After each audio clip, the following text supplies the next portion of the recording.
नमस्कार, मैं डॉक्टर कलिक। पूर्ण जागृति की अपने चैनल पे आप सबका भरपूर स्वागत है। अगर आप इस चैनल पे नए हैं तो सब्सक्राइब कीजिए। आज का हमारा विषय है कि आत्मसंवाद यानी इंटरनल डायलॉग को कैसे शक्तिशाली बनाया जाए और इस आधार पे अपना जीवन कैसा बदला जाए।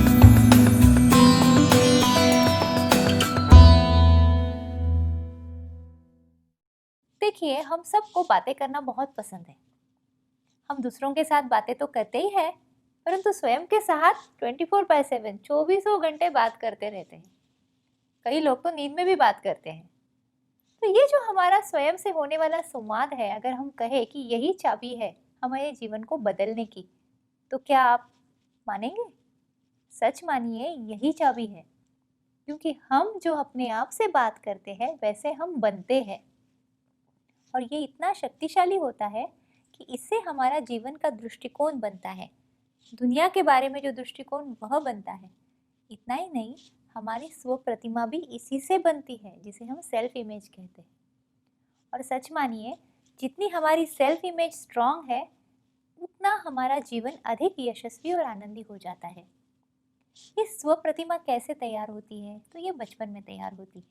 बच्चा जैसे घर में आता है, हर कोई कहता है कि अरे ये अपने नानी की तरह है, अरे ये अपने काका की तरह है, अरे ये अपने पापा की तरह चलती है, अरे ये इसकी तरह बोलती है, ये उसकी तरह हंसती है, ये ऐसी सोचती है, वे वैसे सोचती है। मतलब हर कोई आके एक लेबल चिपका के जाता है। फिर ये बच्चे क्या करते हैं, ये सारे लेबल्स इकट्ठा करके अपने आप को चिपका लेते हैं और एक स्वयं की इमेज प्रतिमा को बना देते हैं। धीरे धीरे जैसे बच्चा बड़ा होता है, फिर अगर आप कहेंगे अरे तू तो पागल है, तो बच्चा क्या कहेगा? वो आपकी तरफ गुस्से से देखेगा, नहीं मैं पागल नहीं हूँ। ये नो कहने का धीरे धीरे उसमें एक डेवलपमेंट हो जाता है। इसका मतलब यह है कि वह चूज करने लगता है, उसमें एक चॉइस आ जाती है। अगर आप कहेंगे आप बड़े सयाने हो, आप बड़े होशियार हो, तो वो छोटे सा बच्चा कहेगा हाँ, तो उसने वो स्वीकार कर लिया। तो हम लोग जो कहते हैं उसके बारे में किन चीज़ों को स्वीकार करना है और किन चीज़ों का स्वीकार नहीं करना है, ये धीरे धीरे जैसे बड़े होने लगते हैं हम तय करने लगते हैं। किंतु क्या हो जाता है, फिर भी आगे चल के ये आदत पूरी तरह से हम सीख नहीं लेते। क्योंकि जब हम अपने ऑफिस में चलते हैं और आपका बॉस कहता है अरे आपसे तो कोई काम ठीक से होता ही नहीं है, तो फिर हम सोचने लगते हैं अरे हाँ शायद मुझसे ये काम ठीक से होता नहीं है। फिर हमारा कॉन्फिडेंस चला जाता है। मैं घर में आप बात हो रही है और कोई कह रहा है अरे तुमसे तो खाना सही से बनता ही नहीं है, फिर वो सोचने लगती है अरे हाँ मेरे हाथ से हर बार नमक थोड़ा कम या ज़्यादा, तीखा कम तीखा ज़्यादा हो ही जाता है। हाँ मैं ऐसी हूँ, मेरा वो एक्चुअली कुकिंग इतना अच्छा नहीं है। हो गया ना? तो हम ये चिपका लेते हैं अपने आप को। ये तो छोटी छोटी बातें हैं, किंतु कई बार डिप्रेशन आ जाता है, फ्रस्ट्रेशन आ जाता है, ये नकारात्मक सोच की वजह से। और लोग सोचने लगते हैं कि हाँ मेरे ज़िंदगी में मैं कभी खुश नहीं रहने वाला, मेरी ज़िंदगी में मैं कभी यशस्वी नहीं बन पाऊंगा, मेरे जीवन में मैं कभी पैसा नहीं कमा पाऊंगा। और फिर जीवन में सीमाएं आ जाती है और इन बाउंड्रीज में हम जीने लगते हैं और यही जीवन की दशा बन जाती है। यही हमें बदलना है। हमने जो स्वयं को बांध के रखा हुआ है, इतनी सारी बाउंड्रीज डाली हुई है, हमें इन बाउंड्रीज को तोड़ के सिक्सर डालना है, चौके लगाने हैं। ये बाउंड्री के उस तरफ जाना है और ये हो सकता है तभी जब हम अपने आप से कहने लगे कि हाँ मैं शक्तिशाली हूँ, मैं आनंदी हूँ, मुझ में जागृति है, मैं अच्छा जीवन जी सकती हूँ। ये कब होगा? जब हम थोड़ा सा एक इसके बारे में एक आदत डाल देंगे कि जब भी कोई विचार हमारे मन में आता है तो हमें क्या करना है, पहले उसका निरीक्षण करना है। जब हम निरीक्षण करते हैं तो हम थोड़े तटस्थ हो जाते हैं और हमें पता चलता है कि ये जो हम सोच रहे हैं क्या ये सही है या गलत है। क्या ये ऐसा तो नहीं कि ये कहीं पे हमने इतनी सी बात को बड़ी बात बना ली हो, जिसे हम सामान्यकरण या व्यापकीकरण कहते हैं, अंग्रेजी में जिसे जनरलाइजेशन कहते हैं। एक छोटी सी बात होती है, 2-3 बार घटती है, हम उससे एक बड़ा सा कंक्लूजन निकाल लेते हैं, कुछ बड़ा सोचने लगते हैं। मतलब किसी विषय में आपको कम गुण मिले हैं, 1 बार मिले, 2 बार मिले, फिर वो बच्चा सोच लेता है कि हाँ गणित मेरे लिए मुश्किल है, हाँ भाषाएं मेरे लिए नहीं है। ये हुआ ओवर थिंकिंग जिसे कहते हैं, जनरलाइजेशन जिसे कहते हैं, ये विश्लेषण में हमें देखना है कहीं हम ये तो नहीं कर रहे। फिर उस विचार को वास्तविकता के स्तर पे उसको उसका एक विश्लेषण करना है कि क्या वाकई में ऐसा है। मतलब अगर कोई सोच रहा है कि मेरी किसी से बनती नहीं है, मेरे रिश्ते कभी टिकते नहीं हैं, तो इस सोच को वास्तविकता पे लाना है और देखना है क्या वाकई में ऐसा है। फिर हमें पता चलता है नहीं नहीं, अरे आपके भाई के साथ तो आपका रिश्ता बड़ा अच्छा है, आपके पिता के साथ भी आपका रिश्ता अच्छा है, और बचपन में वो जो 2 दोस्त थे आपके, वो आज भी आपके दोस्त हैं। हाँ, तो इसका मतलब ये नहीं है कि मैं रिश्ता नहीं बना पाऊँगा, ये मुझे पता चला, ये वास्तविकता पे आ गए। तो जो नकारात्मक सोच हावी हो रही थी उसको हमने बाजू कर दिया। अब इसके बाद जो आगे क्या करना है कि हमें सॉल्यूशन मोड में लाना है, कि हमें प्रश्नों को सुलझाना है। जो पास्ट टेंस में हुआ है उसे वर्तमान काल में लाके उसको भविष्य काल की तरफ ले जाना है। That is coming into solution mode. अब क्या करना है? अगर मेरे लिए फिजिक्स मुश्किल है, ये पता चला मुझे, तो अब क्या करना है? यही नहीं पकड़ के चलना, हाँ ये मेरे लिए मुश्किल है, मुझसे कभी नहीं होगा। नहीं, हमें यहाँ पे ये करना है कि अब इसके लिए क्या करना है, तो मुझे ये सीखना होगा। फिर किससे सीखना है, कहाँ पे जाना है, ये एक्शन मोड में आ गए हम लोग। तो ये एक्शन मोड में आना ही आवश्यक है। मतलब अगर हमारे कोई नकारात्मक विचार है, तो उसे सकारात्मक विचार से बदलने के लिए बीच में एक्शन मोड में आना भी ज़रूरी है, वरना तो ये कल्पना ही रह जाती है। कई लोग ये सोचते हैं कि सकारात्मक विचार करना मतलब कल्पनाएं बनाना है और एक किसी काल्पनिक जग में रहना है। वैसा नहीं है। नकारात्मक विचारों का विश्लेषण करके उन्हें वास्तविकता पे लाना है, उसके ऊपर हमें क्या करना है, कृति क्या करनी है, एक्शन मोड में आना है, तभी हम उसे सकारात्मकता से देख पाते हैं और विश्वास के साथ, आत्मविश्वास के साथ आगे चल सकते हैं।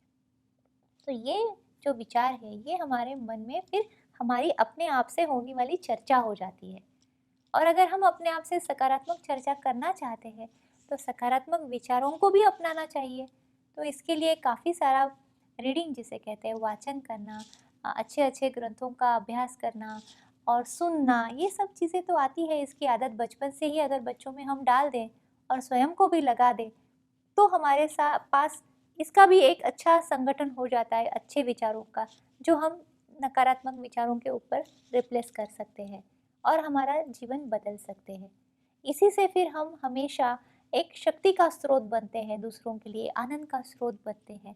जब हम सकारात्मक विचारों का स्रोत बनते हैं, तो यहाँ पे एक समझने वाली बात है और बड़ी अच्छी बात है कि जैसे कोई अगर पॉजिटिव बात कर रहा है और बहुत ज़्यादा बात कर रहा है, तो हम क्या कहेंगे, अरे अभी थोड़ा बस करो, सुन लिया, समझ लिया हमने। तो मतलब किसी भी चीज़ का अतिरेक गलत है। तो मन में भी जो विचार है भले ही अच्छे क्यों ना हो, उनका अतिरेक भी अच्छा नहीं है। तो मन को कभी कभी शांत रखना, जितने आवश्यक है उतने ही विचार करना, अनावश्यक विचारों को दूर रखना, ये भी आवश्यक बन जाता है। और इसे यहाँ पे काम आता है योग। योग की व्याख्या ही की गई है कि चित्त वृत्ति निरोधा, मतलब अपने मन में जो भी चित्त वृत्तियाँ, विचार जो भी आ रहे हैं, विचारों के तरंग जो उमड़ रहे हैं, उन्हें धीरे धीरे हमें शांत करना है। इसे समझने के लिए हमें एक बहुत अच्छी संकल्पना है जो वाणी के बारे में कहा गया है। वाणी 4 स्तर पे होती है। पहला स्तर है वैखरी, जो हम अभी बात कर रहे हैं, जो मैं आपके साथ बात कर रही हूँ, आप दूसरों के साथ बात करते हैं, ये हुई वैखरी, जो शब्दों में ढाल के विचार आप दूसरों के सामने रख देते हैं। उसके अंतर एक आती है अवस्था जिसे कहते हैं मध्यमा, जो सोचना, जिसके बारे में आज का विषय है, कि मन में हम हमेशा सोचते रहते हैं, सोचते रहते हैं, रुकते ही नहीं है। तो पहला तो इसे सकारात्मक करना है, फिर दूसरी बात ये कि इसको थोड़ा कम भी करना है, वरना ब्रेन भी थक जाता है। तो इसे मध्यमा कहते हैं। अब ये मध्यमा से पहले भी एक अवस्था आती है, इस अवस्था को पश्चंती कहते हैं। यहाँ पे शब्दों में बहुत ढाला नहीं होता, किंतु भाव होते हैं, थोड़े थोड़े तरंग होते हैं। एक सुख का, दुख का, आनंद का, विचारों का एक ऐसे तरंग होते हैं, जो आगे चल के मध्यमा में शब्दों में ढाले जाते हैं, वैखरी में बोले जाते हैं। तो पश्चंती के पीछे और एक अवस्था है जिसे परा अवस्था कहते हैं। यहाँ पे सिर्फ शक्ति है, ऊर्जा है, जिसे चित्त कहा गया है, कि यहाँ पे सिर्फ शुरुआत होने का एहसास है। और इसके पीछे जब विचार नहीं होते तो वो जाता है तुरीय अवस्था में, जहाँ पे विचार शांत हुए, विचारों से भी परे जो अवस्था है उसे तुरीय अवस्था कहते हैं। तो इन सब अवस्थाओं का अनुभव तो हमें आ सकता है, किंतु हमें इसके लिए थोड़ा सा योगाभ्यास करना होगा, थोड़ा ध्यान करना होगा। तो आप कहेंगे शुरुआत कैसे करें? आप में से कई लोग करते भी होंगे, किंतु जो जो आज पहली बार देख रहे हैं, जिनके लिए विषय नया है, उनके लिए बताऊंगी कैसे करना है। पहले आपको दीर्घ श्वास लेना है, जैसे अभी मैं ले रही हूँ। ओ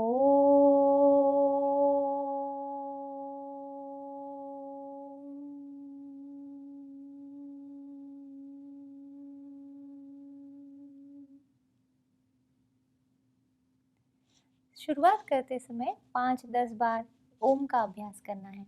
ये करते समय एक स्मितहास से करना है अंदर ही अंदर, और इसे तटस्थता से इसका अनुभव लेना है। धीरे धीरे क्या हो जाता है, ओमकार के बाद सारी जो स्पंदन है, आपकी जो आवाज़ है, ये धीरे धीरे कम हो जाते हैं और हम अंदर की तरफ चलते हैं। और धीरे धीरे अपने विचारों का निरीक्षण करते हैं, अपनी भावनाओं का निरीक्षण करते हैं, और निरीक्षण करने वाले जो हम हैं वहाँ अंदर अंदर चले जाते हैं। वहाँ पे शांतता है, स्थैर्य है।